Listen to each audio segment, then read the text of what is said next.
Good morning, this is Uncle Lou here with one of the biggest Georgia fans here at G-Day. Zachary, tell these people, go Dogs. You ready? On three. You ready? 1, 2, 3. Go Dogs! Hey, good morning, and how is everyone doing? Yep, that's right, it's me, Uncle Lou, live on LouTube for you today. Thanks for watching, I really appreciate it.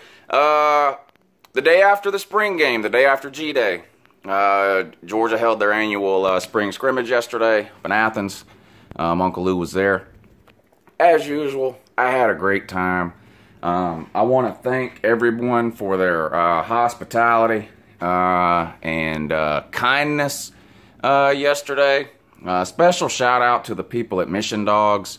You know who you are. Y'all took good care of not only Uncle Lou, but my entire family, Mrs. Lou, Luann, and Lou Jr.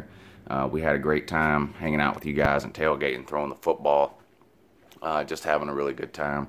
I got to meet a lot of you guys yesterday. To the ones that I didn't get to see, I'm sorry, I apologize. I tried to be in as many places as I could. So the ones of you I did get to meet, like I said, I really enjoyed meeting you guys. And that's always one of the best parts of about the spring game, is getting to meet a lot of you guys. So thanks to everyone for the hospitality, the kind words. I really appreciated it. Now on to the game. I learned a long time ago not to go to the spring game, really expecting to see much of anything.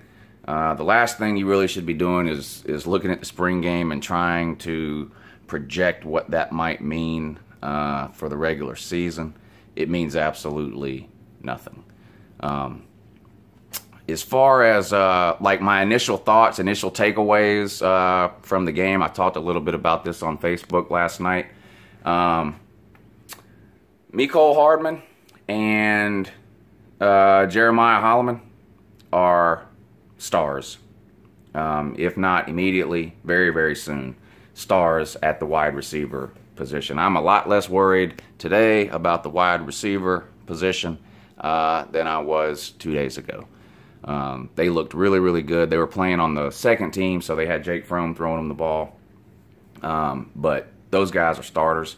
Now, when I say starters, I think we have about 5 legitimate wide receivers, maybe 6.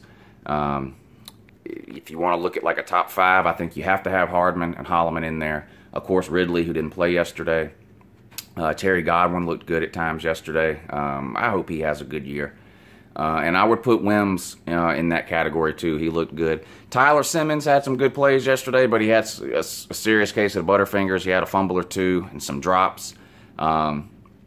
But he looks like he has a lot of potential too. So I'm okay with the wide receiver position after yesterday, but the 2 things that stood out to me were Holloman and Hardman. Those guys are going to be good, and there's no doubt about it. Hardman belongs on offense, period. It didn't take long to figure that out. Most people had already figured it out. But he's in the right spot on the offensive side of the ball as far as I'm concerned, for sure. Something else that jumped out pretty quick. Richard LeCount, whatever the hell his name is. This guy could be an All-American a year or 2 down the road. He's that good. And if it would have been a real, he could have took, there was a couple of times yesterday where my heart skipped. I thought he was going to take somebody's head off. And luckily he held up, knowing it was just a spring game. But this guy is the real deal. The real deal. D'Angelo Gibbs played a lot too. But like just initial thoughts from being there and watching the game, Richard LeCount stood out to me over D'Angelo Gibbs, but both played a lot yesterday. But Richard LeCount is going to be the real deal. Something on the negative side, the offensive line is still a work in progress and has a long, long way to go. There's going to have to be a lot of experimentation, moving people around, putting different people in on that first team offensive line. And I really hope that one of these freshmen that's not enrolled yet is going to be good enough to start come regular season, because I'm not convinced that we have 5 offensive linemen right now that I trust to start on the offensive line. They were consistently beat yesterday. by Georgia's first-team defense. So I'm hoping, whether it's Isaiah Wilson or one of the other guys we have coming in over the summer, I'm hoping one of these guys is going to be able to catch on and be good enough to start right away, because the offensive line still looked like it has a ways to go. As far as the quarterbacks go, both played pretty good. Frome looked good. Truth in advertising, he was playing against a lot of second and third string defensive backs and even a couple of walk-ons. So it's hard really to judge. Frome also had a legitimate running game on his side of the ball yesterday with Elijah Holyfield. If you've been waiting to see Elijah Holyfield, watch the spring game. He got plenty of carries. He looked good at times. Over on the other side, Jacob Eason, he did start off kind of slow, and there was no running game on that side of the ball. It was clear that the coaches had decided going into this game that they just weren't even going to try to run the ball with our first string offense. Chubb and Michelle were dressed out. I don't know why. They were there just for decoration. They played a handful of plays. Chubb, I don't think, had any carries at all. Michelle might have had one or two. Chubb did catch one pass that I saw out of the backfield, but it was clear they weren't taking any chances with those guys. I don't know. I haven't looked at any of the stats or anything for the game, but with the first team offense, which of course led by Jacob Eason, we threw the ball, had to be 80 or 85% of the time. And the defense catches on to that, which makes it very hard, for Eason to throw the ball when they know what's coming. He was running for his life more times than I would have liked to have seen. That gets back to the offensive line issues. I think he ended up throwing for over 300 yards, a couple of touchdowns. He did have a really bad interception on a ball that he probably never should have thrown. That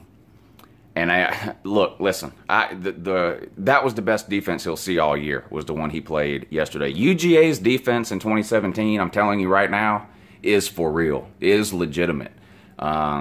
You'd have to go back. I'd have to really think hard, but you'd have to go back a lot of years to find a defense at UGA that's going to be close to what we're getting ready to see this year. This defense is unreal.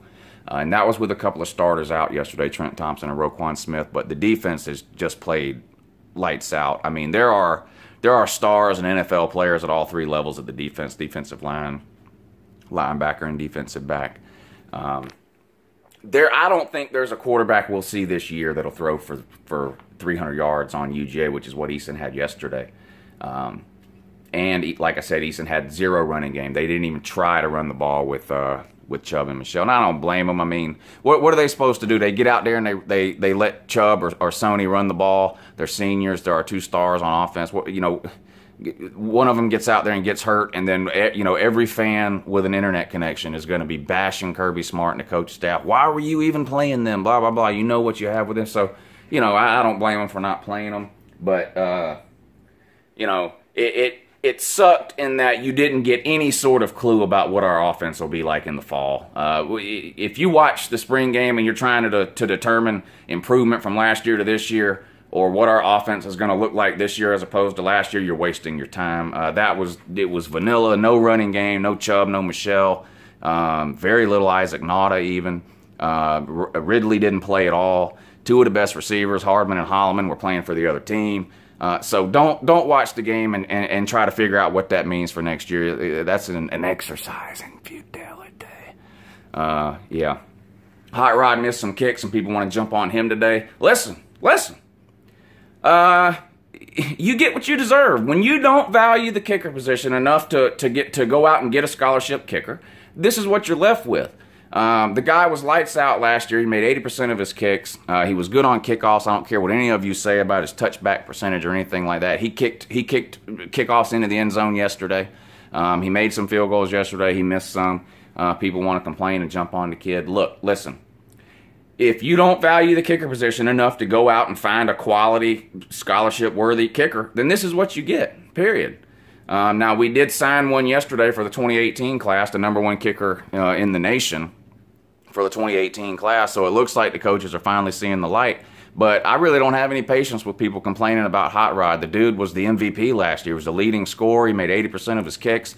Like I said, now you want to jump on him because he missed a couple of kicks in the spring game after getting shit on. I mean, there's no other way to say it. After getting shit on after the season and not given a scholarship when he clearly should have got one. Instead, they go out and sign some nobody from some nowhere school in North Carolina, a JUCO transfer, and give him a... I'm getting off here because I'm getting pissed off. Anyway, I had a great time. Go Dogs. I'll have more tomorrow. I'm irritated now.